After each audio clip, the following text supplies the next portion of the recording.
निमित्त, आणि त्या शाखेचा एक कार्यभाग होता, तिथे एक शाखा लागत होती.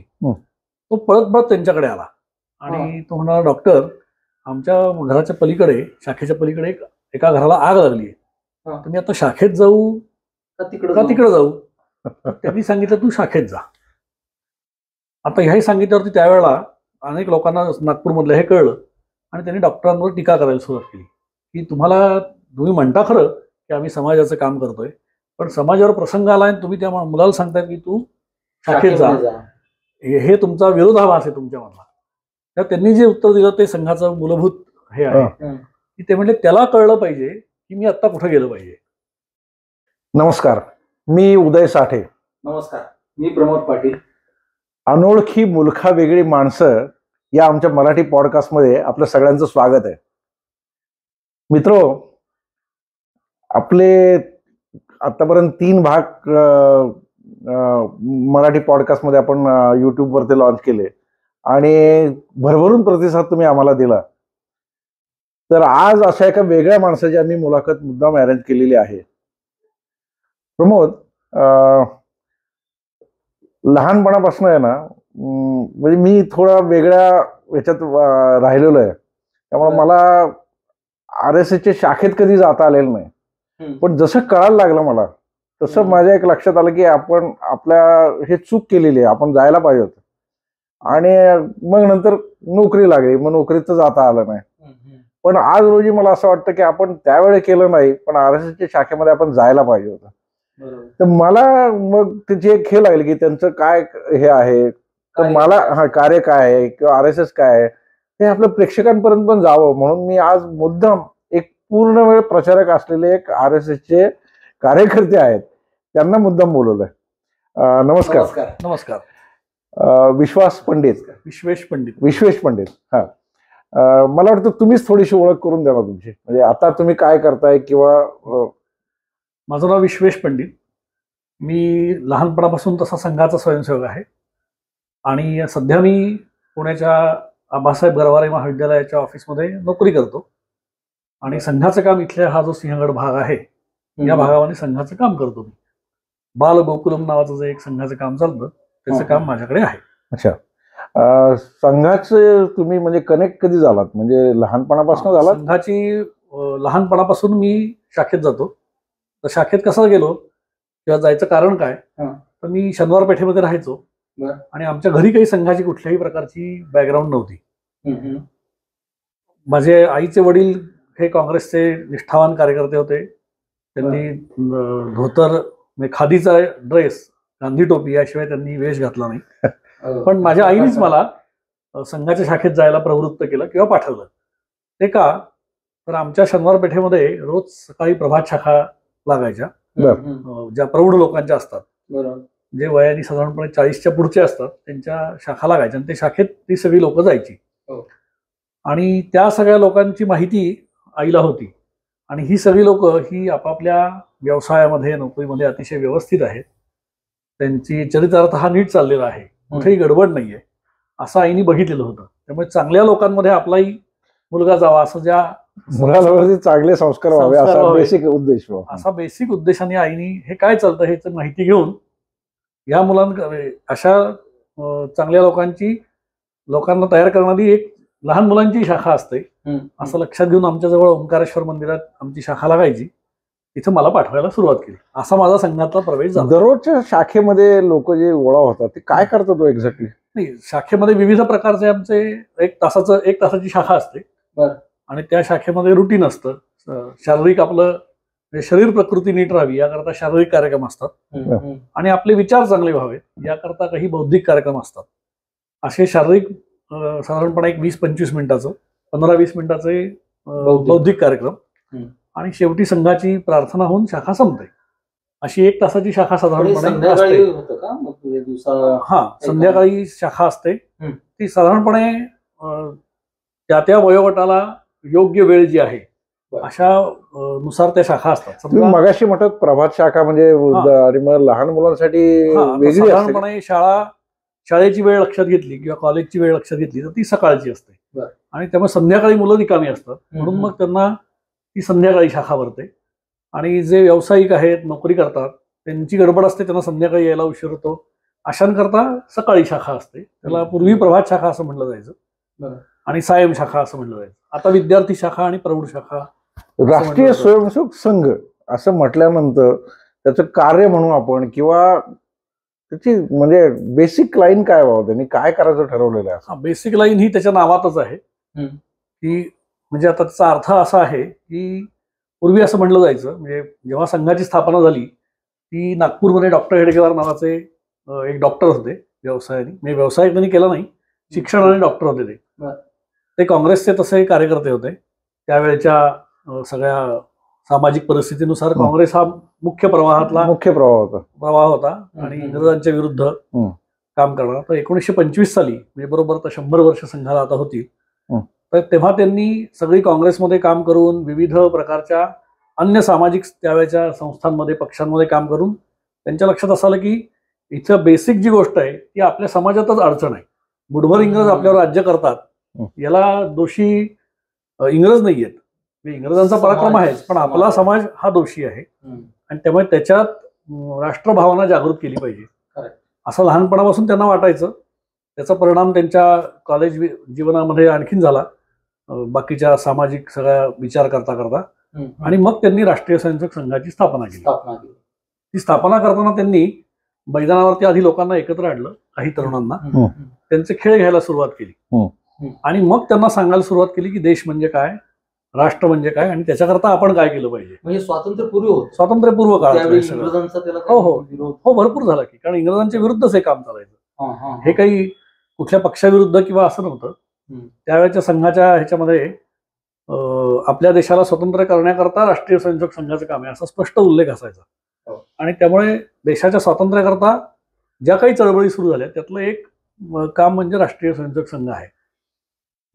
पण संघाचं वैशिष्ट्य असं आहे की आधी नाव बिव काही ठरलेलं नव्हतं. मग सगळ्या 10-12 स्वयंसेवकांना एकत्र करून डॉक्टर हेडगेवारांनी त्यांच्यात चर्चा घडून आणली की आपल्या संघटनेचं नाव काय असलं पाहिजे. आता आपण रोज इथं एकत्र येतो, खेळतो, व्यायाम करतो आणि आपल्या देशाचं चांगलं होण्याकरता, भलं होण्याकरता आपण काम केलं पाहिजे. हे कुठे सुरुवात झाली? नागपूरमध्ये डॉक्टर हेडगेवार राहायचे आणि तिथे गावाबाहेर त्यावेळेला मोहिते म्हणून एक स्त्री महिला होत्या, त्यांचा वाडा होता, तो पडीक होता, म्हणजे त्यांच्या नावावर तो वाडा होता. आणि त्या वाड्यामध्ये तिथं त्या सगळ्या मैदानावर दगडं पडली होती, सगळं खराब होत होते. मग अशी जागा त्यांनी निवडली, ते मैदान स्वच्छ केलं आणि तिथे संघाचं काम सुरू केलं. अशी सुरुवात तिथं झाली आणि मग नावाची चर्चा करून नाव ठरलंय. तर आपण सगळे एकत्र येणार तो म्हणून ते समूह म्हणून तो संघ. त्यावेळेला स्वयंसेवक या शब्दाला समाजामध्ये किंमत नव्हती. स्वयंसेवक म्हणजे जो सतरंजा उचलतो आणि बाहेर घर सोडून बाहेर फिरायला जातो बाहेरच्या कामाला, तेव्हा त्याची व्याख्या अशी केली जायची की ना बाप का डर ना माँ का डर, बेटा निकला व्हॉलेंटियर. स्वयंसेवक म्हणजे व्हॉलेंटियर, ज्याला काही घरात काही किंमत नाही. पण संघाने मात्र त्याला वेगळा अर्थ दिला आणि जो स्वतःहून समाजाची सेवा करतो, स्वयंस्फूर्तीने सेवा करतो, तो स्वयंसेवक, असा त्या स्वयंसेवकाचा अर्थ आहे. आणि राष्ट्रीय म्हणजे ह्या देशाकरता काम करतो, इथला ह्या देशाचा जो पुत्र आहे, जो ह्याला मातृभूमी मानतो, तो राष्ट्रीय, मग तो कोणीही असो. तुमच्याच ह्या लाईनला मी पुढे जातो की ह्याच्यामध्ये सगळ्या धर्माचे, सगळ्या ह्याचे लोक आहेत, सर्व जाती धर्माच्या, जे ह्या देशाला आपली मातृभूमी मानतात, ह्या देशाशी निष्ठा ठेवतात. अजून जास्त यांनी विचारतो मी तुम्हाला, मुसलमान लोक आहेत तुमचे? हो आहेत. संघाच्या रचनेत हे कोणाला विरोध नाही आपल्या संघात, पण आहेत लोक आहेत ना. अनेक प्रकारच्या अनेक वस्त्यांमध्ये मुस्लिम मुलं देखील शाखेमध्ये येतात आणि ते संघाचं जे काही काम आहे ते करतात. वा, अशी काही उदाहरणं आहेत आपल्याकडे. खूप मोठ्या प्रमाणावर नाहीये, परंतु काही प्रमाणावर आहे ते. अच्छा. आणि त्याच्याकरता काही कामही सुरू झालेलं आहे, ते पण आहे. तुमच्या म्हणजे जे शाखेतली जी लोक भेटतात किंवा RSS चे लोक जी सगळी भेटतात, तेव्हा त्यांच्यात काहीतरी चर्चा चालू असते, तेव्हा ते एखाद्या कामाबद्दल ते रचना असं काहीतरी म्हणत असतात. हा काय शब्द आहे आणि काय म्हणून वापरला? कसं आहे, संघाच्या मूलभूत शाखेमध्ये म्हणजे ज्या काही गोष्टी शिकवल्या, संस्कार आपण म्हणतो, खूप मोठा शब्द आहे, पण काही गोष्टी लहानपणापासून शिकवल्या जातात, त्याला रचना म्हटलं जातं. म्हणजे थोडक्यात नियोजन कसं करायचं. तर अतिशय छोटी गोष्ट असते, एखाद्या जी शाखा असते संघाची लहान मुलांची शाखा लागते, तर त्याचा एखादा कार्यक्रम घ्यायचा आहे आपल्याला. तर तो कसा घ्यायचा हे त्या मुलांना, म्हणजे ती साधारणपणे कॉलेज वयाची मुलं असतात, 11वी 12वी किंवा त्याच्या आधीपासूनही असतात. आणि मग संघाची जी रचना तुम्ही जी म्हणताय ती रचना अशी आहे की 10 शाखेत येणाऱ्या 10 मुलांचा एक प्रमुख केला जातो, त्याला गटनायक असं म्हणलं जातं. आणि मग अशा 10 गटनायकांची मिळून ती शाखेचं सगळं सिस्टीम असते, रचना लागते. आणि मग त्यांना एक पुढे त्यांना मार्गदर्शन करणारी किंवा त्यांना ती शाखा चालवणारी त्यांच्यापेक्षा मोठी, फार मोठी नाही आणि फार लहान नाही, अशी कॉलेज विद्यार्थ्यांची एक टोळी म्हणा किंवा एक संच असतो, अशी शाखेची रचना असते. आणि मग त्यातून ते त्यांना शिकवलं जातं की आता तू काय कर, तू हे काम कर.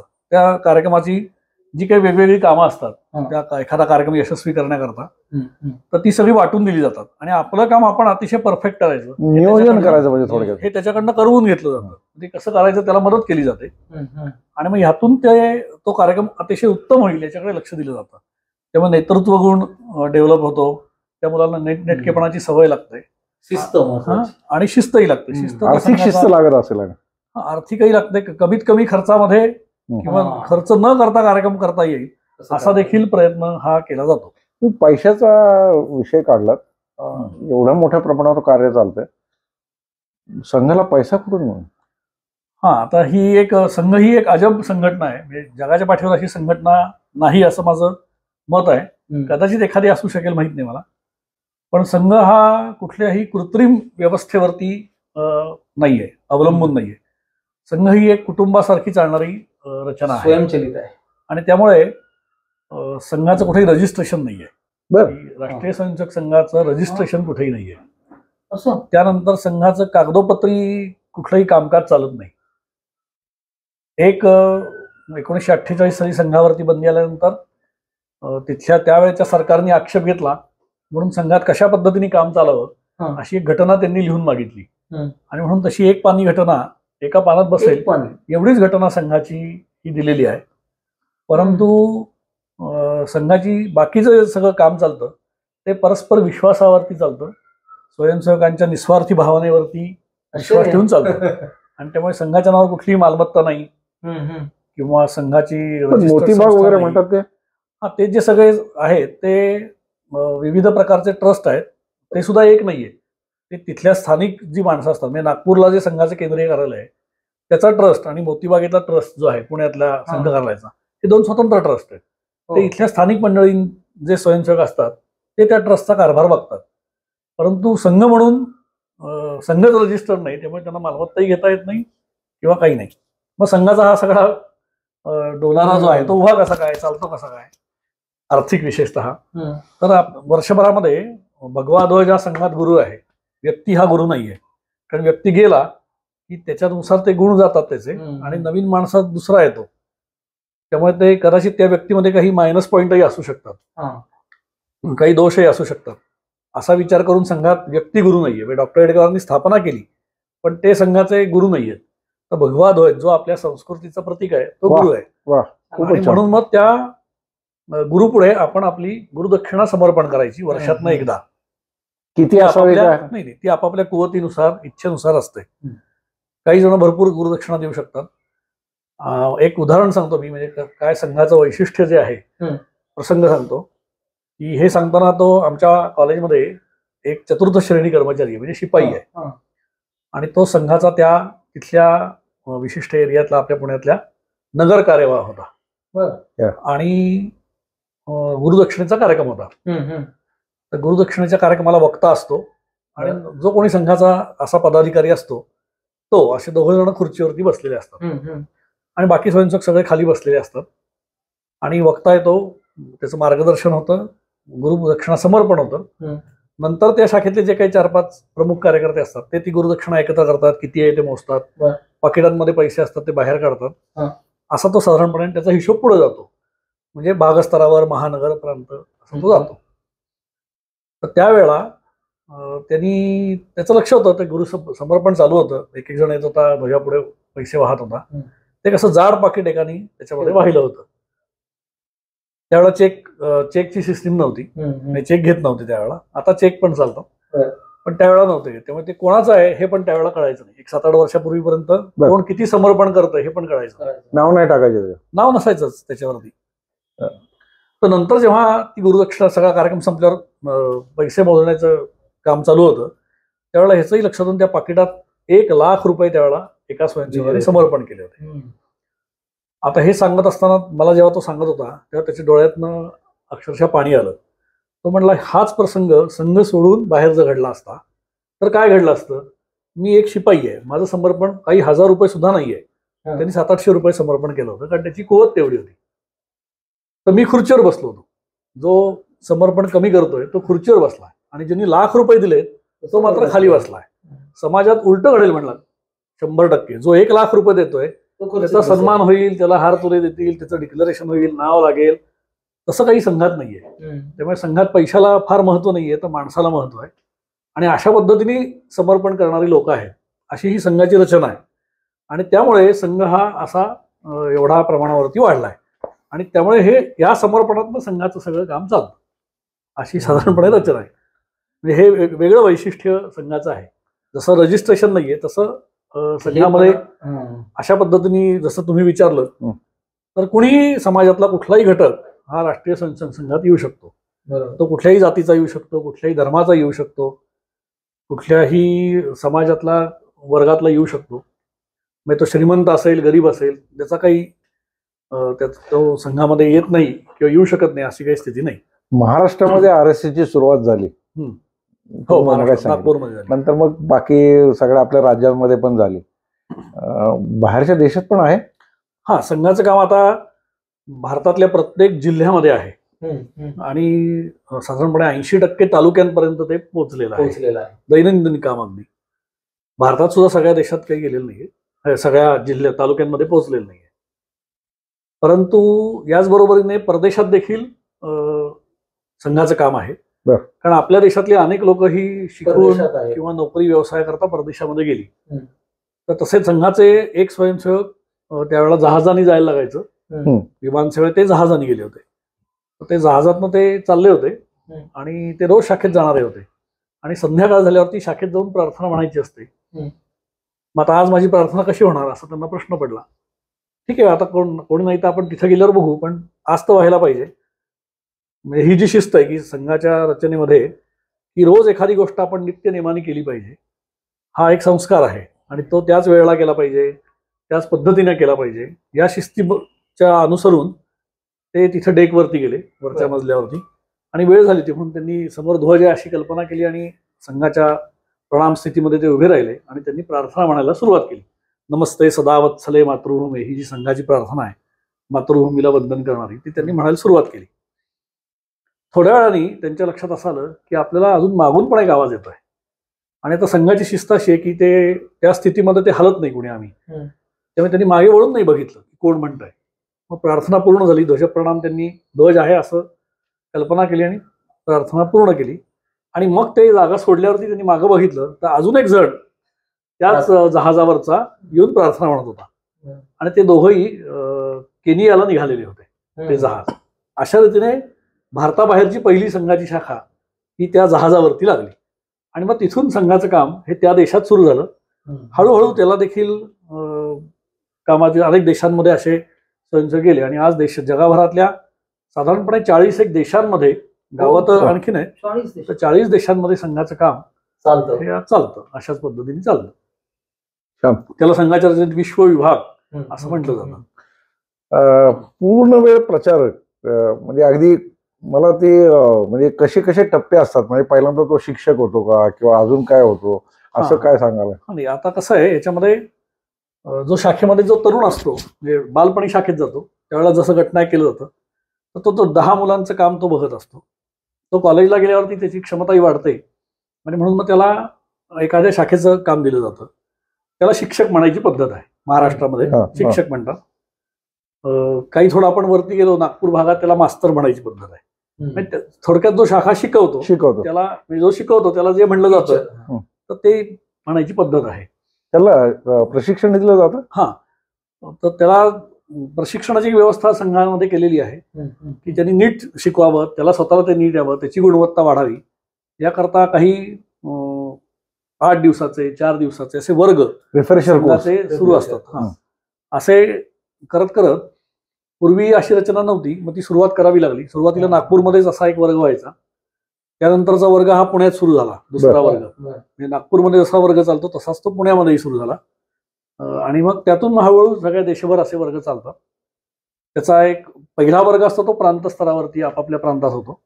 दुसरा जो वर्ग असतो त्याला क्षेत्र असं म्हटलं जातं. म्हणजे 3-4 राज्यांचं एकत्र क्षेत्र केलं जातं. आपलं पश्चिम क्षेत्र आहे, म्हणजे महाराष्ट्र, गोवा आणि गुजरात ही 3 राज्य ही पश्चिम क्षेत्रामध्ये येतात. अशी देशाचे 7-8 क्षेत्र केलेली आहेत. आणि मग त्याच्यानंतर जो वर्ग असतो तिसरा वर्ग तो अखिल भारतीय स्तरावरचा असतो. संपूर्ण देशातनं काही निवडक स्वयंसेवक, त्याला काही क्रायटेरिया लावलेले आहेत, असे सगळेजण त्या वर्गाला जातात.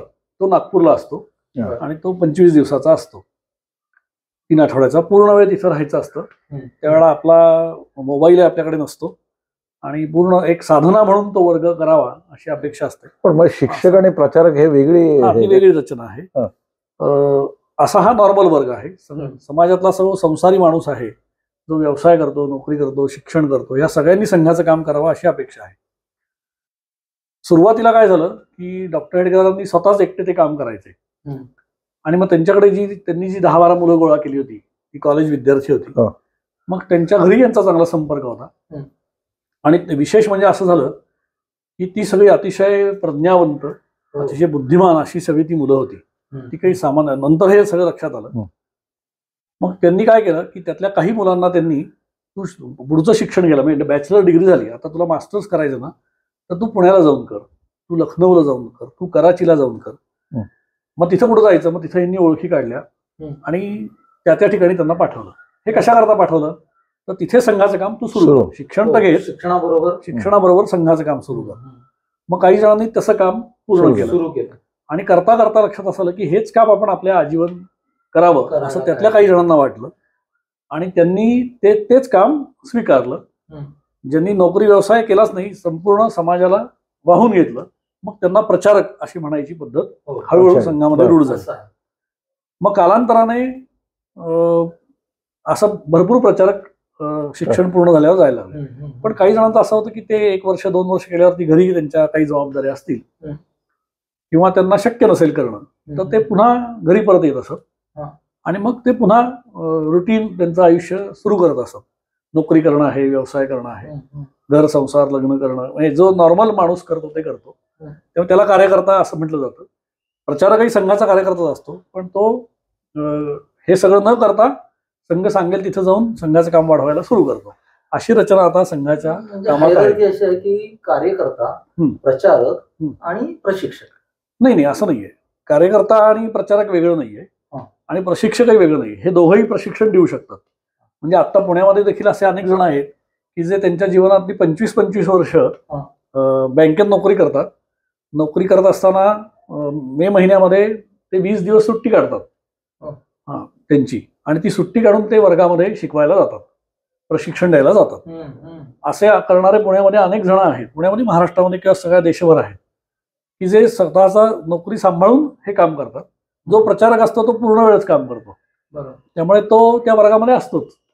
दोघंही हे प्रशिक्षकाची भूमिका निभावू शकतात. प्रमोद, भारताचे पंतप्रधानाचे माननीय नरेंद्र मोदी यांनी बरेच वर्ष आणि पूर्ण वेळ प्रचारक म्हणून काम केलं. तुम्ही पूर्ण वेळ प्रचारक होता? मी, माझं शिक्षण पूर्ण झालं त्यानंतर 1999 साली मी बॅचलर डिग्री घेतल्यानंतर मग मी पण संघाचं 2 वर्ष सुरुवातीला गुहागर तालुक्यात कोकणामध्ये काम केलं. पूर्ण वेळ प्रचारक? पूर्ण वेळ. मी आपलं घर सोडायचं आणि संघ सांगेल तिथं जाऊन काम करायचं. त्यावेळेला माझी नियुक्ती रत्नागिरी जिल्ह्यात झाली. मग मी तिथे गेलो होतो. नोकरी होती तुम्हाला? नाही, नोकरी करायच्या आधीच. जो प्रचारक जातो तो नोकरी करत नसतो, ते करायची नाही त्यांनी, कारण त्यांनी पूर्ण वेळ काम करतात. त्याची आवश्यकता काय आहे तर मी ज्यावेळेला एखादा व्यक्ती त्याचं नोकरी करतो त्यावेळेला तो 8 तास त्याला बांधील आहे नोकरीला, 8, 10, 12 तास जे काय असतं. त्यानंतर त्याच्यावर जबाबदारी पण असते त्याच्या घराची, त्यामुळे चरितार्थ पण चालवायचा असतो, घरही बघायचं असतं. आणि मग त्याच्यातनं तो समाजाकरता वेळ किती काढणार, तर त्याचं प्रमाण कमी आहे. कुठल्या जिल्ह्यात मिळालं तुम्हाला पहिल्यांदा? मी रत्नागिरी जिल्ह्यात गुहागर तालुका जो आहे तिथे प्रचारक होतो. तेच का मिळालं का? असं काही असं काही नसतं. असं काही नाही. असं काही नाही. तुमचं काही रत्नागिरी आणि गोळगड काहीच संबंध नाही माझा. मी पहिल्यांदाच रत्नागिरी जिल्ह्यात गेलो संघाच्या कामात. वय काय होतं तेवढं तुमचं? त्यावेळेला मी 21 वर्षाचा होतो. मी शिक्षण पूर्ण झालं लगेच. काही जण हे काम आयुष्यभर पण करतात, ते पूर्ण वेळ प्रचारकच राहतात. मग तिथं राहायची सोय? हा, तिथं राहायला कार्यकर्त्यांच्या घरी सोय केलेली असते. काही ठिकाणी संघाची आता कार्यालय आहेत, जसे ट्रस्ट असतात त्यांना काही जागा लोक सुद्धा देतात की आता आमचं हे घर आहे, आता कोणी राहत नाही इथे, मग ती जागा त्यांनी ते आपल्याला देतात. तर ती अशी जागा असते, किंवा जर तिथं बांधलेलं असतं मग तिथं ते राहतात. राहायची सोय तिथं होते.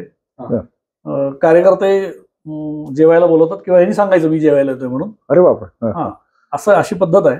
आणि त्यामुळे जेवणाची सोय तशी असते. बाकी खर्च काही नसतो.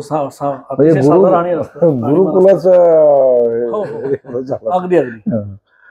आणि त्याला मानधन मिळत नाही कुठलंही, कारण त्यांनी समाजाची निस्वार्थ भावनेने सेवा करायची. पण डे टू डे काहीतरी पैसे खर्च करायला लागत असेल? नाहीच लागत, कारण साधारणपणे जसं जसं वरच्या स्तरावर जाईल तसा खर्च वाढतो. परंतु तालुका प्रचारक असेल तर त्याला तिथल्या तिथेच तालुक्यात फिरायचं असतं. कुठलाही कार्यकर्ता त्याला गाडी देतो 2 दिवस फिरायला, किंवा एसटीचा खर्च असेल किंवा स्थानिक जे ट्रान्सपोर्ट असेल, तेवढा जो काही किरकोळ खर्च आहे तो त्याला करायला परवानगी असते आणि तो करतो. म्हणजे पण त्यातही तो कमीत कमी खर्च होईल असं बघतो, कारण तो समाजाचा पैसा असतो. आणि राहणीमान साधा असतं. प्रचारकाचा वेश आहे झब्बा आणि पायजमा असा त्यांनी घातलेला असतो. तो 21 वर्षाचा असो, हा ठरलेला वेश आहे. पूर्वी धोतर नेसायचे, खूप पूर्वी, 50 वर्षापूर्वी, पण आता तसं नाहीये. पण हाच वेश अजूनही आहे. त्याच्यावरूनही कळतं की एवढा तरुण मुलगा जर या वेशात दिसला तर तो संघाचा प्रचारक समजावा. पण पहिली 2 वर्ष इथं होता, मग तेवढंच केलं का अजून? त्याच्यानंतर मग माझ्याकडे जिल्ह्याची जबाबदारी आली, म्हणून माझी नियुक्ती रायगड जिल्हा प्रचारक अशी झाली.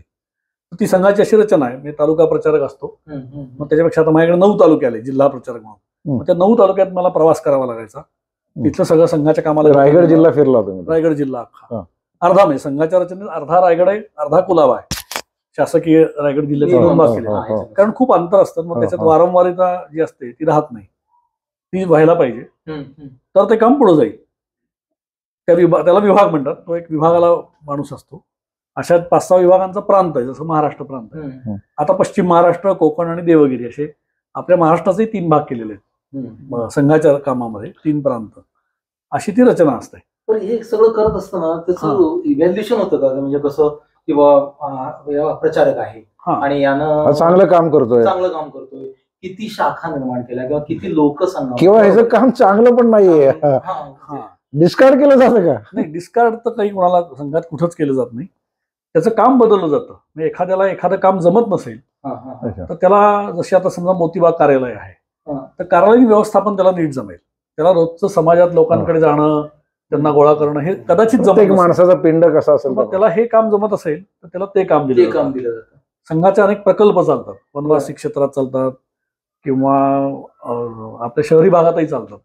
मग त्या प्रकल्पाचं काही काम त्याला देता येईल का, असं काही काम दिलं जातं. म्हणजे त्याचा स्वभाव बघून आणि थोडासा जज करून त्याला काही दिवस त्याला काम देऊन मग त्याला ते काम दिलं जातं. हो, केलं जातं. कारण कुणीही हे नाहीये, टाकाऊ कोणी नसतं, कारण तो आपल्या समाजाचा घटकच आहे. त्यामुळे त्याला ते काम दिलं जातं. असं बऱ्याच वेळा घडलंय की एखादी आपत्ती आली, समजा भूकंप आला, काही आला, तर पहिला आरएसएसचा कार्यकर्ता तिथे धावून जातो. हे अगदी लोक अगदी चवीने सांगतात, स्वतः जात नसतील म्हणा, पण आरएसएस बद्दलची जी भावना आहे ती अजून खूपशी चांगली मला तर दिसत नाही, म्हणजे बऱ्याच वेळा लोकांमध्ये. हा, पण तो काय करतो, म्हणजे तिथे जाऊन काय करतो ह्याच्याबद्दल सुद्धा कुतूहल आहे. म्हणजे माझ्या मनात सुद्धा कुतूहल आहे की एखादी घटना घडली समजा बाबा, तर ती पहिली कोणाला कळते, कोण, म्हणजे तुम्ही कोणाला अँसरेबल आहात, किंवा कसं जाऊन तिथं कामाचं स्वरूप करता बाबा. मुळात संघाचा जे संस्कार आहे पहिला, तोच असा आहे की आपण समाजाकरता आहोत. बरोबर. त्यामुळे आता एक छोटीशी गोष्ट आहे त्याच्यात, अशी घडलेला प्रसंग आहे की ज्यावेळेला संघाची स्थापना झाली होती, तर त्यावेळेला संघाचे संस्थापक जे आहेत परमपूजनीय डॉक्टर हेडगेवार, ते असे रस्त्याने चालले होते काही कामानिमित्त, आणि त्या शाखेचा एक कार्यवाह होता, तिथे एक शाखा लागत होती. तो पळत त्यांच्याकडे आला आणि तो म्हणाला, डॉक्टर, आमच्या घराच्या पलीकडे, शाखेच्या पलीकडे एका घराला आग लागली आहे, तर मी आता शाखेत जाऊ का तिकडे जाऊ? त्यांनी सांगितलं, तू शाखेत जा. आता ह्याही सांगितल्यावरती त्यावेळेला अनेक लोकांना नागपूरमधलं हे कळलं आणि त्यांनी डॉक्टरांवर टीका करायला सुरुवात केली की तुम्हाला तुम्ही म्हणता खरं की आम्ही समाजाचं काम करतोय, पण समाजावर प्रसंग आलाय आणि तुम्ही त्या मुलाला सांगताय की तू शाखेत जा, हे तुमचा विरोधाभास आहे तुमच्यामधला. तर त्यांनी जे उत्तर दिलं ते संघाचं मूलभूत हे आहे की ते म्हणजे त्याला कळलं पाहिजे की मी आता कुठे गेलं पाहिजे. संघाची शाखा कशा करताय, तर ती शाखेकरता शाखा नाहीये, ती समाजाकरता. मग समाजावर जर संकट आलंय तर मी इथं बसलं पाहिजे का तिकडे गेलं पाहिजे, मी तिकडे गेलं पाहिजे, हे त्याला कळलं पाहिजे. असा स्वयंप्रेरित समाज ज्या वेळा होईल त्याच वेळेला समाज हा कुणीतरी देव येईल, जादूची कांडी फिरवेल, व्यक्ती येईल आणि समाज बदलेल, असं काही समाज नाही. तर समाजातनं अंतर्गत हे सगळं उभं राहिलं पाहिजे अशी संघाची धारणा आहे. आणि त्यामुळे ही डॉक्टर हेडगेवारांची धारणा होती. ते स्वतः एका बंगालमध्ये मोठा पूर आला होता त्यावेळेला त्यांनी सुद्धा स्वतःचं सरसंघचालक पद सोडलं होतं. डॉक्टर लवा परांजपे म्हणून त्यावेळेला एक नागपूरमध्ये डॉक्टर होते मोठे, त्यांना तात्पुरतं हे तुम्ही काम मी येस तोपर्यंत बघा असं सांगून त्यांना त्यावेळेला सरसंघचालक पण केलं होतं काही महिन्यांपुरतं. आणि डॉक्टर स्वतः वास्तुहारा समिती स्थापन करून बंगालमध्ये त्या पुरात मदतीला गेले होते. त्यामुळे ते सुद्धा कधी असे चिकटून राहिले नाही त्या पदाला किंवा हे माझं असं काही झालं नाही. तर अशी संघाची मूळ धारणा आहे. आणि त्यामुळे कुठेही समाजावर समस्या आली तर काय कोण जातं आता तिथं. आता तर असं म्हणलं जातं म्हणजे आता समाजात इतकं रूढ झालंय की कठीण समय येता कोण कामासा येतो असं पूर्वी एक वाक्य म्हणलं जायचं. तर त्याच्यावरती आता कठीण समय येता संघ कामासा येतो असं म्हणण्यापर्यंत आता समाजाची सुद्धा हे झालेली आहे, अपेक्षा वाढायला लागलेली आहे. आणि त्यामुळे कुठेही समाजावरती एखादं संकट आलं किंवा काही आपत्ती घडली, भूकंप झाला, पूर आला, काही घडू शकतं, तर त्यावेळेला स्वयंसेवक तिथे जाऊन जातो. करोनामध्ये काय केलं, करोना ही तर फार मोठी करोना काळात देखील खूप मोठ्या गोष्टी घडल्या. तर कोरोना ही एक जागतिक आपत्ती होती, तसं ती संघाने मग ते देखील आव्हान स्वीकारलं. आणि सुरुवातीच्या काळामध्ये स्क्रीनिंग ज्याला म्हणता येईल की प्रत्येक वस्तीत जाणं आणि त्यांची प्रकृती त्यावेळेला ते पीपीई किट घालायचं आणि झोपडपट्ट्यांमध्ये किंवा जिथं करोनाचा प्रादुर्भाव जास्त झालाय तिथं ती एक त्याचं टेम्परेचर तपासायला गरज असायची, ते सगळ्यांना पुरवलं जायचं. आणि शेकडो स्वयंसेवक असे आपल्या पुण्यातनं त्याची सुरुवात झाली. मला वाटतं गरवारे कॉलेजमध्ये सेंटर केलं होतं. हा, ते सीसीसी सेंटर होतं, कोविड केअर सेंटर होतं. कोविड केअर सेंटर हा, सरकार दरबारी मोठ्या प्रमाणावरती याची रचना केलीच होती, पण ती पुरेशी नव्हती. आणि त्यामुळे मग पुण्यामध्ये देखील 2 वेळा, पहिल्या लाटेत आणि दुसऱ्या लाटेत देखील, ही 2 ठिकाणी ती सेंटर्स केली गेली. आणि मग तिथे काम करायला संघाचे अनेक तरुण स्वयंसेवक, महाविद्यालयीन तरुण हे मोठ्या प्रमाणावरती तिथे कामाला गेलेले होते. आणि त्या सगळ्या कोविड केअर सेंटरमध्ये ज्याला कोविड झालेला आहे अशा व्यक्तीला आयसोलेट करावं लागायचं. आणि सरकारी आयसोलेशन म्हणजे फार भयंकर आहे अशी होतच त्यावेळेला ती भावना. क्वारंटाईन सेंटर जी होती, तर मग त्यांना क्वारंटाईन कुठं करायचं. अनेक घरं अशी होती की ज्यांच्या घरात 2च खोल्या होत्या आणि माणसं 4 होती, मग त्याला क्वारंटाईन कुठं करायचं. याकरता संघाने मग आबासाहेब गरवारे महाविद्यालय जे आहे ते घेतलं. ते महाविद्यालय बंदच होते सगळी, आणि तिथे क्वारंटाईन सेंटर पहिल्यांदा सुरू केलं की तिथल्या हॉस्टेल जे आहेत त्या हॉस्टेल्समध्ये आणि काही वर्गांमध्ये देखील निवासाची सोय केली. आणि एका खोलीत 2 माणसं अशी ती क्वारंटाईन. तुम्ही काम केलं त्यामध्ये? नाही, त्या काळात मी तिथं त्या सेंटरला नव्हतो, परंतु त्याला जी लागणारी बाकीची यंत्रणा आहे म्हणजे त्या मुलांना तयार करणं तिथे, म्हणजे तिथं नुसतं त्या माणसाला नेऊन ठेवलं तर एवढं काम नव्हतं. तर त्याची चहा, न्याहारी, जेवणाची सोय, त्याची मानसिक स्थिती चांगली राहील, बरोबर, अशी देखील काही गोष्टी कराव्या लागायच्या. आणि औषधोपचार त्याच्यावरती बोललं पण पाहिजे. डॉक्टर्स आहेत, अनेक डॉक्टर्स देखील सेवाभावी वृत्तीने तिथे येत होते, जे संघाचे स्वयंसेवक नव्हते. पण संघ हे करतोय म्हटल्यावर समाजातनं अनेक सेवाभावी वृत्तीने लोकही येतात, तर ते देखील तिथे आलेले होते. आणि त्यांनी चांगल्या प्रकारे तिथे सेवा दिली त्याची, आणि स्वयंसेवकही तिथे जात होते. मग त्याच्यानंतर तो स्वयंसेवक तिथे 15 दिवस त्यांनी सेवा करायची असा नियम होता. 15 दिवसानंतर, नाही 8च दिवस, 8 दिवसांनी त्याची तपासणी व्हायची, याला कोरोना झालाय का, नाही तर तो घरी जाऊन आणखीन वाढवायचा. तो झाला असेल तर त्याला तिथेच पुन्हा क्वारंटाईन जायचं, नसेल झाला तरी देखील दुसऱ्या ठिकाणी, दुसऱ्या एका वसतिगृहामध्ये अशा सगळ्यांना आयसोलेट केलेलं होतं. म्हणजे मला एक यातनं जाणवलं की संघ चांगलं तर काम करतोच आहे, पण आपल्या स्वयंसेवकाची पण तो काळजी घेतो. जर तो चांगला स्वयंसेवक आहे तर त्याच्याकडे बघितलं पाहिजे ना. हो, संघाचं हे तर आहेच की तो स्वयंसेवकाची काळजी संघ आणि संघ म्हणजे संघाचे कार्यकर्ते जे असतात वरिष्ठ पातळीवरती जे असतात ते तर पहिल्यांदा घेतातच त्याची काळजी. म्हणजे त्याचं शिक्षण नीट होईल याची काळजी घेतात, तो चांगला राहील याचा प्रयत्न करतात, त्याचं कुटुंब नीट राहील, त्याचा चरितार्थ नीट चालेल याची देखील काळजी. बॉम्बस्फोटामध्ये मी एक असं ऐकलं होतं की बॉम्बस्फोटामध्ये जे काही सामान आणलं जायचं ते समुद्रमार्गे यायचं आणि मग त्या समुद्रमार्गे येताना तिथल्या कोळी लोकांचं काय, त्याच्या बाबतीत तुम्ही काहीतरी काम केलं का? ते कसं आता जशी समस्या येईल त्याच्यावरती मूलभूत उत्तर शोधून काढणं हे संघाचं काम आहे. म्हणजे दिसलं एखादी समस्या आली मग आता त्याच्याविरुद्ध आंदोलन केलं लगेच आणि तात्पुरती ती समस्या सोडवली आहे, असं काम संघाचं कुठेही नसतं.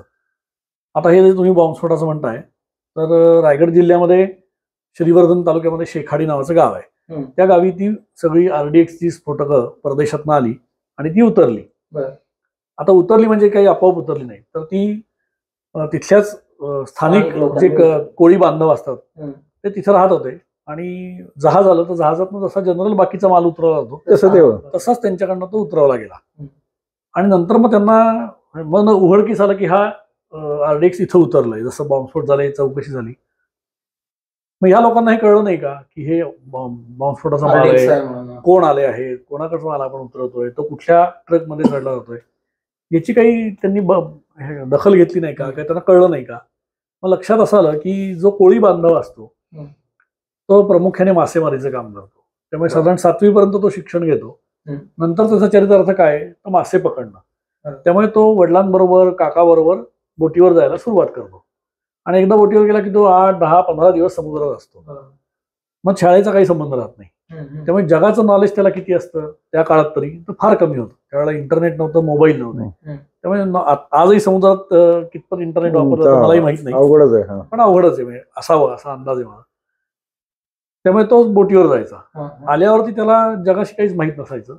आजही आपण बघितलं तर कोळी समाजामध्ये प्रामुख्याने जो बाजारात जाऊन मासे विकण्याचं काम आहे ते महिला करतात, कोळीण करते. त्यामुळे तिच्या हातात बऱ्यापैकी सगळी आर्थिक व्यवस्थाही असते. ती पण अशिक्षित असते, ती काही शिकलेली असायची असं नाही.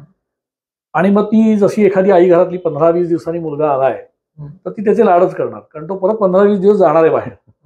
त्यामुळे तो जे काही करेल ते त्याला करू दिलं जाईल.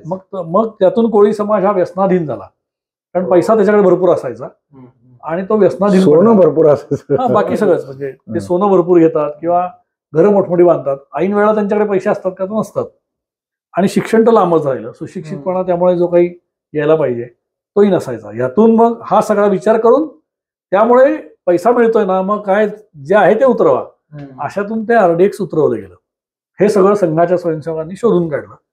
मग हे सगळ्यातून उत्तर काय गेला तेही काढलं पाहिजे. म्हणून मग त्यावेळेला सागरपुत्र संघटन नावाचं काम हे त्या कोळी समाजाकरता समुद्रकिनारी जो सागरपुत्र जो सागराचा पुत्र आहे, समुद्राचा पुत्र आहे, काम करतो. मग असं सागरपुत्र संघटन सुरू केलं. मग त्यांची प्रत्येक जिल्ह्यात एक याप्रमाणे ठाणे, रायगड, रत्नागिरी आणि गोव्यात अशी वसतिगृह चालू केली की मुलांना तुम्ही वसतिगृहात ठेवा, तुमच्या इथं नाही ना शिक्षणाची सोय, तर मग एक तरी मुलगा शिकायला तुम्ही पाठवा. आणि मग 10-10, 15-15 मुलं अशी शिकायला आणली आणि त्यातून मग त्यांचं शिक्षण झालं, ती सुसंस्कृत सुशिक्षित झाली. आणि मग त्यांनाही कळायला लागलं की आज काय चाललंय आपल्या इथं, कुठं चुकतोय आपण कुठं चुकतोय किंवा काय केलं पाहिजे. काय काळ असेल हा मुंबई बॉम्बस्फोट झाल्यानंतरचा काळ आहे. 2009 नाही, त्याच्या आधी म्हणजे अयोध्या आंदोलनानंतर जे बॉम्बस्फोट झाले त्यावेळेला ते उतरलं होतं. त्याच्यानंतरचं काळ साधारण 1995, 92, 93 नंतर ते सुरू झालं. म्हणजे आता त्याची मुळामध्ये जाऊन त्याचं काहीतरी सोल्युशन काढायचं. पण तुम्ही आता अयोध्या म्हटला तेव्हा माझी प्रतिक्रिया लागली. अयोध्या, बाबरी मशीद, कारसेवकांनी भरपूर काम केलं, राष्ट्रीय स्वयंसेवक त्यात भरपूर लोक होते. तुमचा काही सहभाग होता? हो, मी पण कारसेवक म्हणून गेलो होतो. त्याच्यामध्ये संघाचं असं डायरेक्ट योगदान म्हणता येईल असं नाही, परंतु संघाची रचना अशी आहे की समाजातल्या, म्हणजे आता संघाने काय केलं की संघाची शाखा हे एक काम आहे, त्यातून स्वयंसेवक तयार झाला की त्यांनी पुढं काय करायचं. तर तो एक नागरिक म्हणून चांगला राहतोच, पण अशा ज्या समाजातल्या अनेक काय आयाम आहेत त्याला म्हणता येईल, घटक आहेत समाजाचे, की त्यांच्याकरता त्यांच्या आवडीनुसार त्यांचं काम देखील करायचं आणि ते राष्ट्रीय भावनेने करायचं. तर त्याच्याकरता विविध संघटनांची स्थापना ही संघाच्या रचनेमध्ये झाली. ज्यातलं प्रमुख नाव विश्व हिंदू परिषद आहे, की ज्यांनी धार्मिक विषय हा त्यांच्याकडे आहे सगळा. आणि त्याची स्थापना ही प्रयागला झाली आणि चारही पीठाचे शंकराचार्य एकाच व्यासपीठावर त्यावेळेला संघाचे जे द्वितीय सरसंघचालक होते गोळवलकर गुरुजी, तर त्यांनी त्या चारही शंकराचार्यांना, म्हणजे आजपर्यंत असं घडलेलं नाही आणि पुन्हाही घडायची शक्यता नाही की सर्व शंकराचार्य एकाच व्यासपीठावर आले. आणि तिथून त्यांनी न हिंदू पतितो भवेत, हिंदवा हा सहोदर हा सर्व, सगळे हिंदू एक आहेत, जातीभेद त्याच्यामध्ये नाही, पंथभेद नाही, कोण आडवं गंध लावतो कोण उभं गंध लावतो, जे काही असेल ते आपले संप्रदाय आहेत, पण सगळा हिंदू एक आहे अशी घोषणा शंकराचार्यांनी त्या व्यासपीठावरनं दिली. अशी ती विश्व हिंदू परिषदेची स्थापना झाली. त्यामुळे विभागला गेलेला हिंदू एक करणं हा विश्व हिंदू परिषदेचा धार्मिक कामाचा मूळ भाग राहिला. आणि हे होत असताना आपण कोणीतरी पराभूत आहोत, आपल्यावर कायम आक्रमणच झालेली आहेत, आपण जिंकूच शकत नाही, आणि अशी भावना हिंदू समाजामध्ये आजपर्यंत तरी होती. तर त्याच्यावरती उत्तर काय, असा प्रश्न ज्या वेळेला बघितला, इतिहासाचा अभ्यास केला, त्यावेळेला काही जे शासक आपल्यावरती आले, जे बाहेरून आलेले, त्याच्यातले दोन प्रमुख आक्रमण आपल्यावर झाली. ती म्हणजे एक मुस्लिम आक्रमण आणि एक ख्रिश्चन आक्रमण. तर मुसलमानांनी काय केलं, तर एका हातात तलवार घेऊन आले. आमच्या इस्लामचा स्वीकार, एका हातात तलवार आणि एका हातात कुराण असं ते म्हणलं जातं. तर इस्लामचा स्वीकार करा नाही तर मारायला तयार व्हा. त्यामुळे मोठ्या प्रमाणावरती धर्मांतर पण झालं. त्याच वेळेला त्यांनी इथली जी काही हिंदूंची मानबिंदू असलेली ठिकाणं होती ती उद्ध्वस्त करायचा त्यांनी प्रयत्न केला. म्हणजे जसं तक्षशिला आणि नालंदा ही दोन मोठी विद्यापीठं, हे असं सांगितलं जातं की ज्या मुस्लिम शासकांनी ती दोन विद्यापीठं विध्वंस केले, उद्ध्वस्त, नालंदा खूप मोठं होतं, तर त्याच्या सैन्याचं आंघोळीचं पाणी, स्वयंपाकाचं पाणी हे लाकडावर तापलं नाही तर पुस्तकांवर तापलं. बापरे. आणि किती, तर ते वर्षभर तापत राहिलं. एवढी ग्रंथसंपदा त्यांनी जाळून टाकली आणि ती तेवढी त्या विश्वविद्यालयांमध्ये होती. चीनी जे सगळे प्रवासी आहेत त्यांनी हे सगळं लिहून ठेवलेलं आहे की काय मोठ्या प्रमाणावरती इथे ज्ञान भांडार होत होते. तर त्याचा त्यांनी विध्वंस केला. त्याच्यात त्यांनी मंदिरांची तोडफोड केली. आपल्या सगळीकडे आपण बघितलं तर मंदिरांचा विध्वंस केला, पूर्णपणे पण तोडलेलं नाही, कारण विध्वंस करायचा, कारण त्याच्यामुळे समाजावरती एक दहशत निर्माण करण्याकरता हे सगळं त्यांनी केलं. आणि मग त्याच्यामध्ये त्यांनी 3 प्रमुख धर्मस्थळं केली. त्यातलं एक ते म्हणजे रामाचं मंदिर, राम जन्मभूमी. सोमनाथ तर अनेक वेळा लुटला त्यांनी, पण राम जन्मभूमी, कृष्ण जन्मभूमी आणि काशी विश्वेश्वर ही 3 प्रमुख मंदिरं ही औरंगजेबाच्या काळामध्ये त्यांनी तोडली, म्हणजे ते विध्वंसच केला त्याचा. त्यामुळे मग त्यावेळेला राम जन्मभूमीचं आंदोलन विश्व हिंदू परिषदेने हातात घेतलं. आणि त्याही वेळेला असं होतं की त्यावेळेला काही फारशी संपर्काची माध्यमं नव्हती. हा, माझाही तो प्रश्न होता, कसं तुम्ही एकत्र आलो. त्यावेळेला संघाचे काही कार्यकर्ते जे केंद्रीय कार्यकारिणीत होते, ही जी रचना आहे की कार्यक्रम कसा यशस्वी करता येतो, तर तसं आंदोलनही कसं यशस्वी किंवा कसं होईल, तर त्यावेळेला त्यांनी रामशिला पूजन नावाचा एक सगळ्यांना कार्यक्रम दिला. म्हणजे काय, तर एक वीट ज्याच्यावर श्रीराम असं लिहिलेलं आहे, ती वीट तुमच्या गावात येणार आणि गावात तिचा पूजनाचा कार्यक्रम करायचा. आता वरकरणी लोकांनी, त्याही वेळच्या विचारवंतांनी ह्या कार्यक्रमाची, जशी संघाच्या शाखेची टिंगल केली आहे पूर्वी, संघाच्या गणवेशाची टिंगल केली, तशी ह्या कार्यक्रमाची टिंगल केली. हे काय म्हणले, वीट पूजून काय होणार, काय राम मंदिर होणार आहे का, ते मुसलमानांच्या ताब्यात आहे, त्याच्यावरती न्यायालयीन लिटिगेशन्स आहेत, असं आहे तसं आहे, असं भरपूर त्यांनी त्यावेळेला मांडला मुद्दा.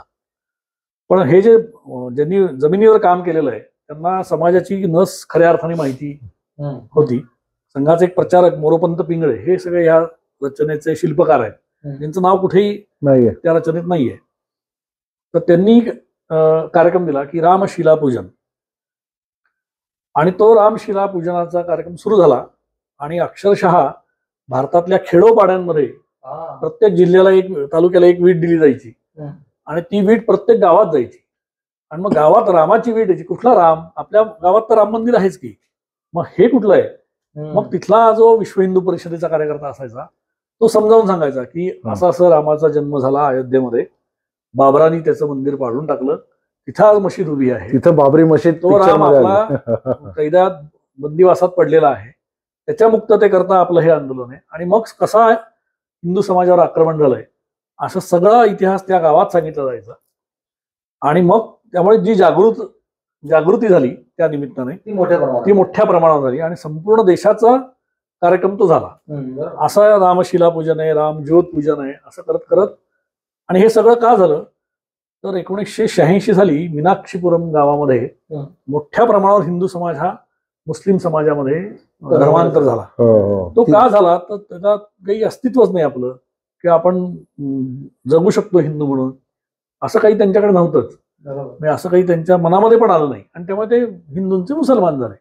असं इतक्या सहज त्यांनी धर्मांतर केलं गेलं आणि म्हणून मग ही चळवळ सगळी उभी करावी लागली आणि त्यातून मग सगळे मानवहिंदू जागृत झाले. आणि आज स्थिती अशी आहे की राम मंदिर तर भव्य झालंच, पण हिंदू म्हणून आम्ही काहीतरी करू शकतो किंवा आमचा इतिहास चांगला आहे, आमचा पराक्रमाचा इतिहास आहे, हे कुठंतरी समाजापुढे यायला लागलं. समाजही ते स्वीकारायला हळूहळू लागलेला आहे. अजून म्हणावा तसा लागलेला नाही. तुझं वय काय होतं तेव्हा? त्यावेळेला मी लहान होतो, अगदी कॉलेजच्या उंबरठ्यावर होतो मी, 15 वर्षाचा होतो त्यावेळेला. मग घरी विचारून वगैरे गेला होता? त्यावेळेला आमच्या शाखेतले सगळे त्यावेळेला वातावरणच असं होतं की म्हणजे एका अर्थाने ज्यांनी स्वातंत्र्य युद्धात भाग घेतलाय त्यांनी ते जसे अभिमानाने सांगतील तसं आमच्या दृष्टीने ते एक स्वातंत्र्य युद्धासारखंच होतं. वातावरणच तसं भारलेलं होतं की अनेक अशी आंदोलन चालू होती आणि देशामध्ये हे आंदोलन काहीतरी चुकीचं आहे अशा पद्धतीने ते ट्रीट केलं जायचं. आणि त्यामुळे विश्व हिंदू परिषदेच्या केंद्रीय स्तरावरच्या नेत्यांना अटक करणं किंवा 1990 साली जी कारसेवा झाली, ही कारसेवा म्हणजे जी ह्याच्यामध्ये त्याचा अर्थ असा आहे की आपला गुरुद्वारा जो असतो त्या गुरुद्वाराच्या बाहेर जी कितीही मोठा शीख माणूस असो, तो कुठल्याही पदावर असो, तो तिथलं अतिशय सामान्य काम म्हणजे अगदी चप्पल फरशी पुसणं, त्या चप्पल नीट ठेवणं, असं जे सामान्य काम आहे, भांडी घासणं याला कारसेवा म्हणतात. तर ती तो करतो. का करतो तर ती गुरु नानकांच्या बद्दल आणि आपल्या संप्रदायाबद्दल निष्ठा म्हणून त्याच्याबद्दल केली जाते. तसं आपण हिंदू समाजाने राम मंदिराकरता काम करणं ही कारसेवा आहे, म्हणून त्याला कारसेवा म्हटलं गेलं आहे. आणि त्यामुळे कारसेवेला जाणं हे एक मोठं क्रांतिकार्य आहे अशा दृष्टीने त्यावेळेला वातावरण होतं. आणि ते करताना 90 साली जेव्हा कारसेवा जाहीर केली, या दिवशी कारसेवेला जायचं आहे, तर त्यावेळेला मुलायम सिंगांचं सरकार होतं आणि मोठ्या प्रमाणात काँग्रेसचं सरकार दिल्लीमध्ये होतं आणि त्यांनी मोठ्या प्रमाणावरती तिथे धरपकड करायला सुरुवात केली. म्हणजे त्यावेळेला त्यांनी मुलायम सिंगची घोषणा होती की परिंदा तक पर नाही, एखादा पक्षी पंख सुद्धा फडफडवू शकणार नाही आणि वरनं तो उडत सुद्धा अयोध्येत येऊ शकणार नाही, इतकी आम्ही व्यवस्था केलेली आहे. आणि असं असताना म्हणजे असं शासकीय यंत्रणा पूर्ण मुख्यमंत्री आणि त्याची शासकीय यंत्रणा, तसं अयोध्या हे छोटंसं गाव आहे आत्ताच्या स्थितीमध्ये. लखनौ ही राजधानी आहे उत्तर प्रदेशची, किंवा अनेक मोठी मोठी गावं आहेत, पण ती सोडून अयोध्येमध्ये अतिशय छोटं गाव त्यावेळेला होतं, अजूनही आहे. तर तिथे त्यांनी एवढी प्रचंड यंत्रणा लावली होती. आणि असं असताना देखील 30 ऑक्टोबरला ज्यावेळेला कारसेवा होती त्यावेळेला अक्षरशः हजारो कारसेवक तिथे प्रकट झाले. कुठनं आले तर ते सामान्य माणसाच्या घरातून आले. त्या घरांमध्ये त्यांनी सामान्य माणसांनी त्यांना लपायला किंवा राहायला जागा दिली होती की तुम्ही रामाचं काम करायला राहा आमच्या घरी. अशी आसपासच्या सगळ्या गावांमध्ये तिथल्या लोकांनी स्वयंस्फूर्त नाही, 30 ऑक्टोबरला मी नव्हतो.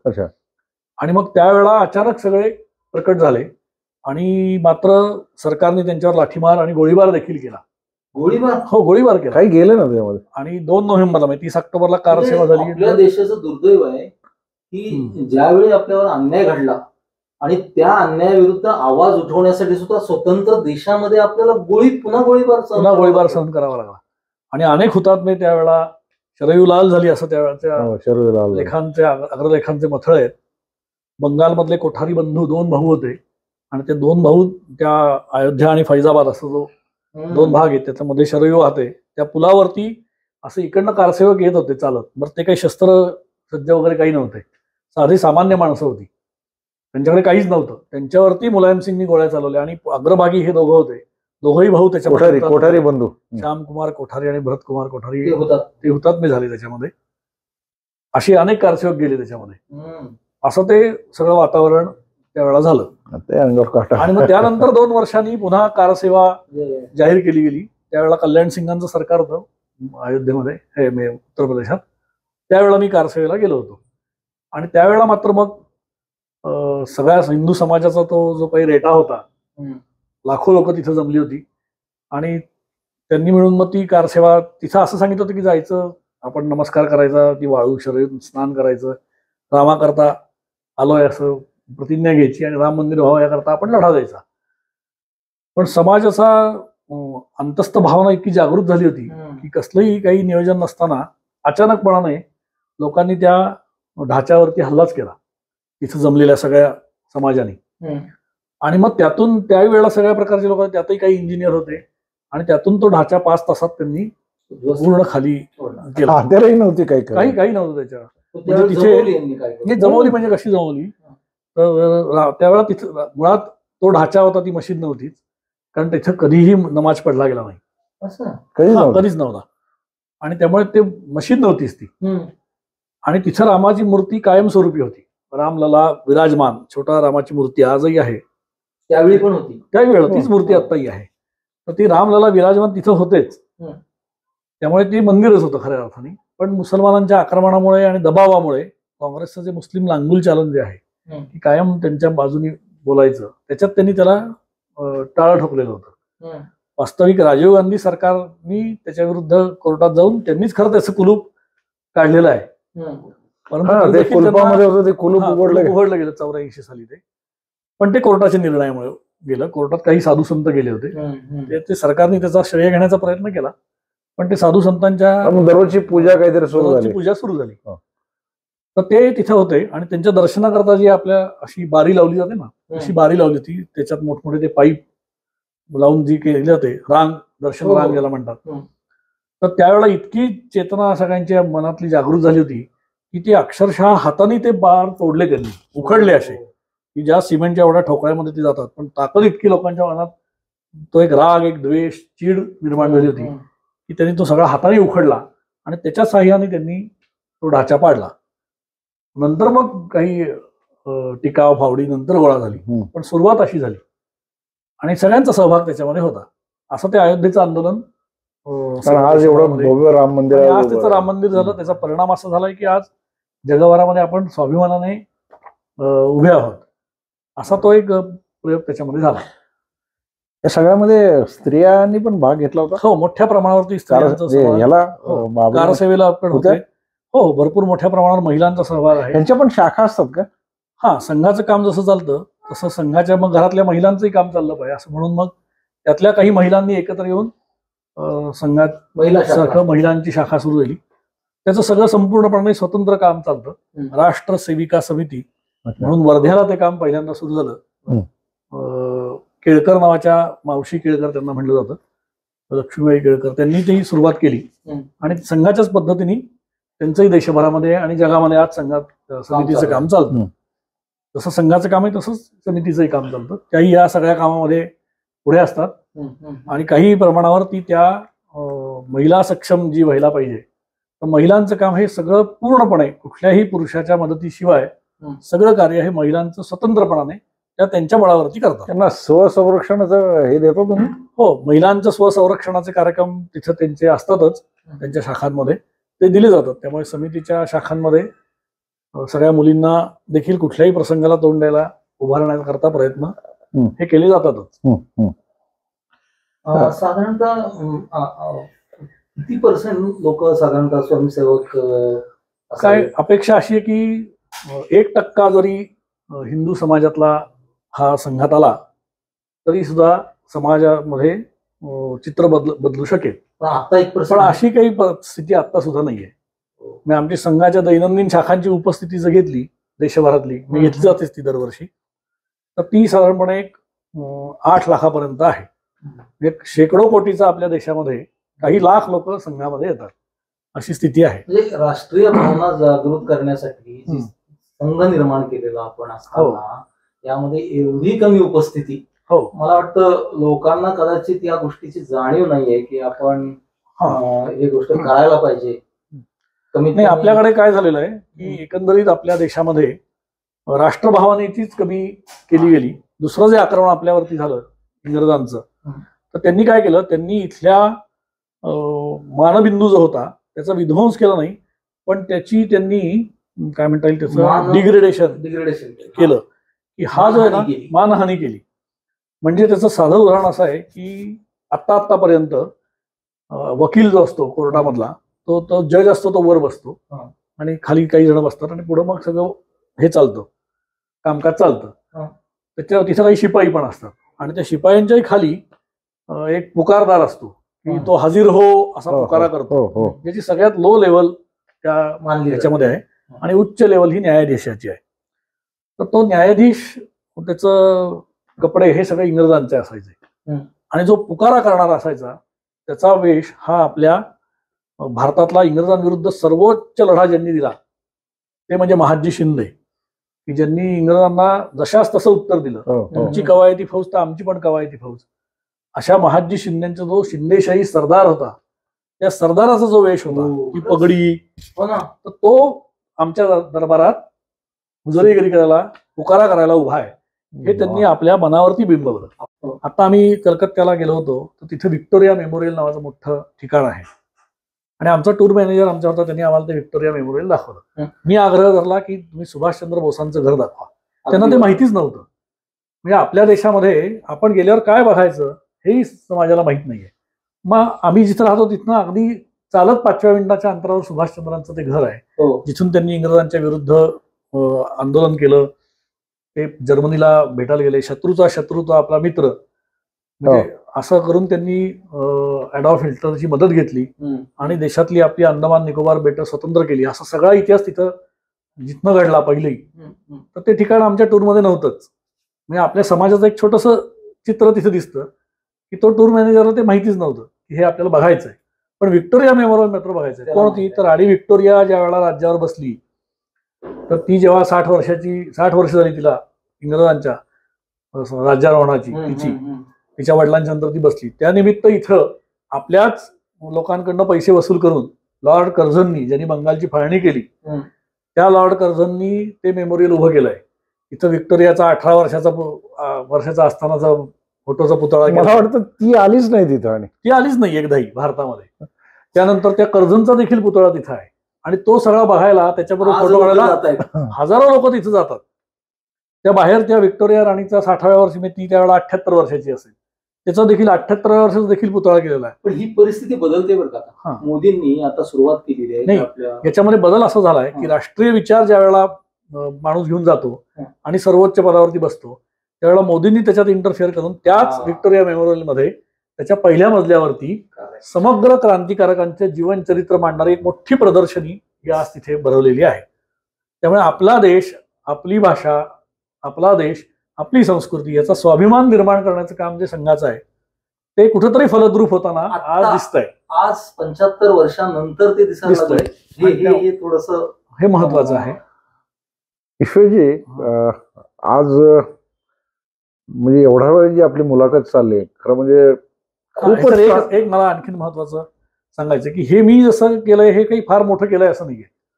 मी सगळ्या स्वयंसेवकांच्या एक प्रतिनिधी म्हणून आज ही मुलाखत दिलेली आहे. मी किंवा माझ्यापेक्षा काम करणारे, म्हणजे आज मी प्रचारक नाहीये, तर मी संघाचा कार्यकर्ता आहे.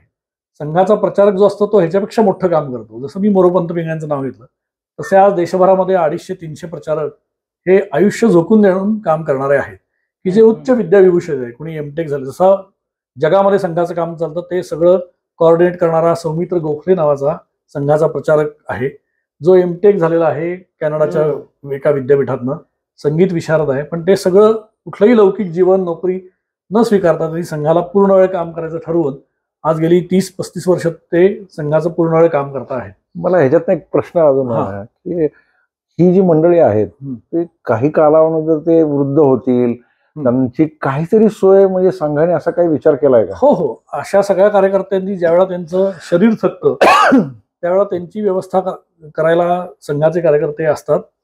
ते स्वतःहून त्यांची व्यवस्था करतात. पुण्यात काही सोय अशी? पुण्यात अशी सोय अशी नाहीये, पण पुण्यामध्ये ज्यांचं केंद्र आहे की जे राहू शकतात अशांकरता संघाची कार्यालय आहेत, त्या कार्यालयांमध्ये ती सोय केली जाते.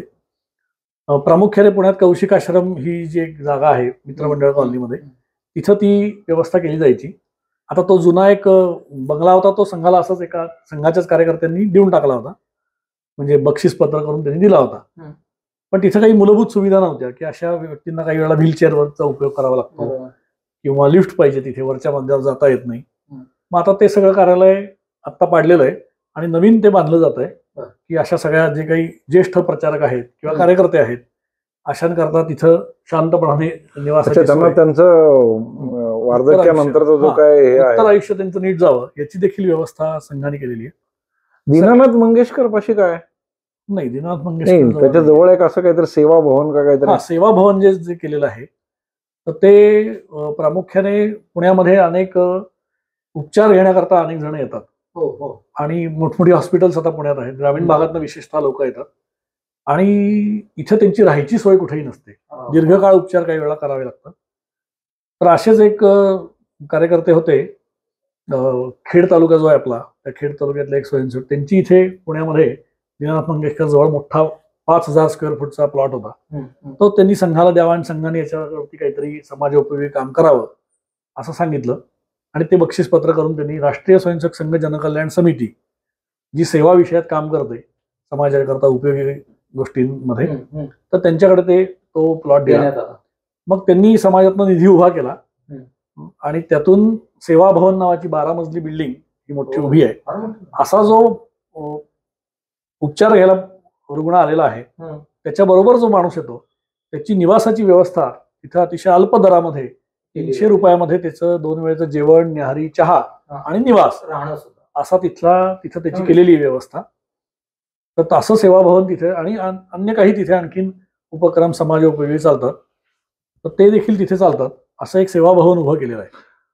राष्ट्रीय स्वयंसेवक संघाच्या अशा काही अजून, जसं तुम्ही आता सांगितलं जनकल्याण पेढी असेल किंवा अशा अजून काय काय, अशा जवळजवळ 60 प्रकारच्या संस्था, संघटना या समाजोपयोगी विविध क्षेत्रात काम करणाऱ्या संघाच्या अखिल भारतीय स्तरावर चालतात. काही उदाहरण, जसं मजदूर क्षेत्रामध्ये काम करणारे संघाचं, म्हणजे कामगार क्षेत्रात काम करणारं संघाचं संघटन आहे, त्याचं नाव भारतीय मजदूर संघ आहे.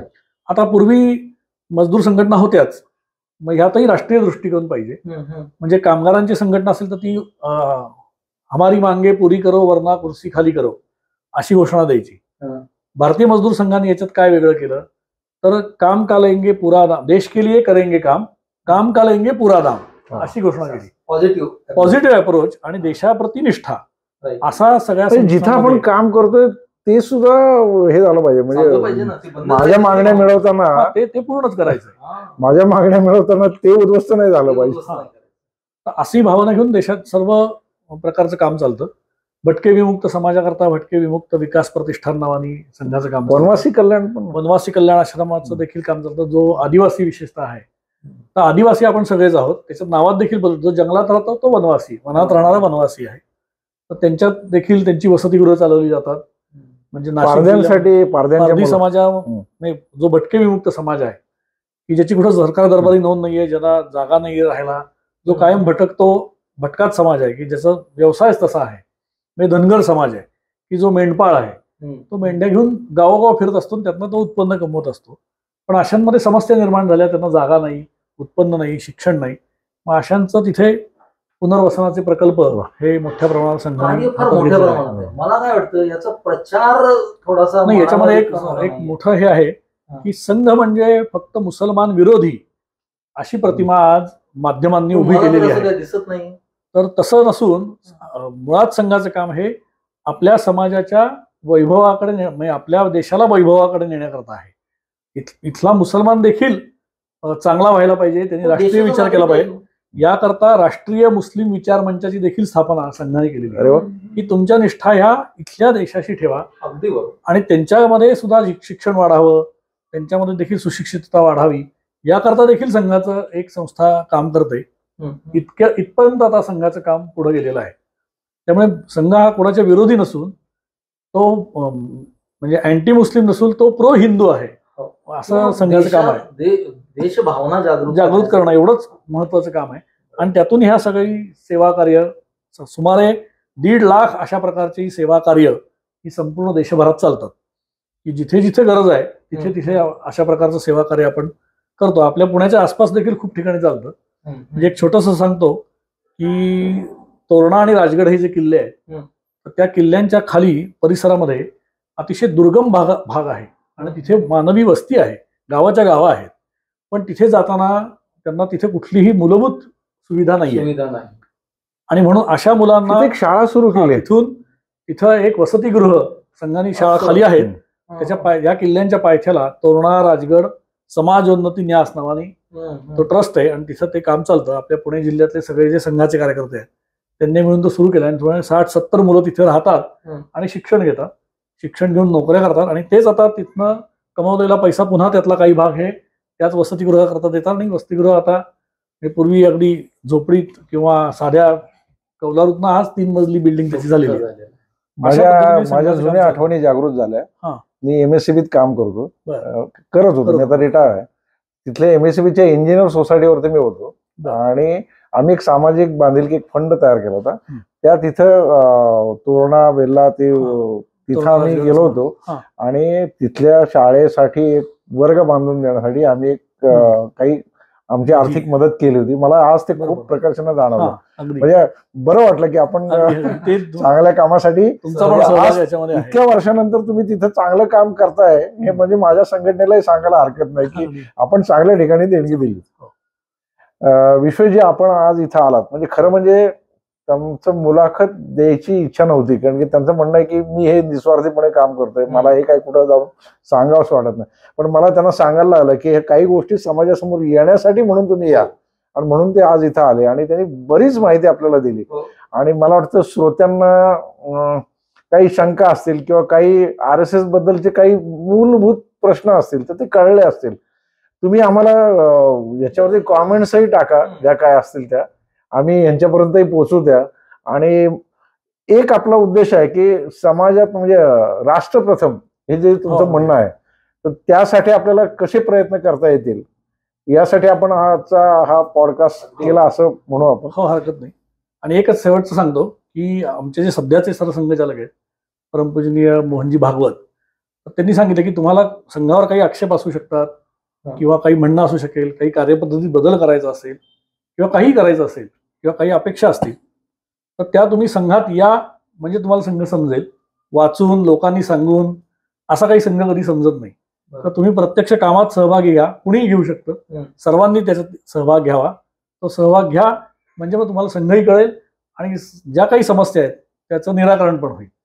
असं सगळ्यांनी सहभाग घ्यावा असं मी तुम्हाला म्हणणार होतो. प्रेक्षकांसाठी काहीतरी सांगत होते, तुम्ही सांगितलं ऑलरेडी की संघात या, संघ समजून घ्या आणि मग त्याच्यावरती काय तुम्हाला म्हणायचं ते म्हणा. धन्यवाद. धन्यवाद. विश्वजी, आज आपण आमच्या पॉडकास्टमध्ये आलात. मुलाखत खूपच रंगली. म्हणजे आमच्या पण खूप काही त्या शंका म्हणा किंवा RSS बद्दलच्या ज्या काही भावना होत्या त्या खूप माहिती तुम्ही दिली चांगली. तर इथं आपण आलात, आपला वेळात वेळ काढून इथं आलात त्याबद्दल एक छोटीशी भेट आम्ही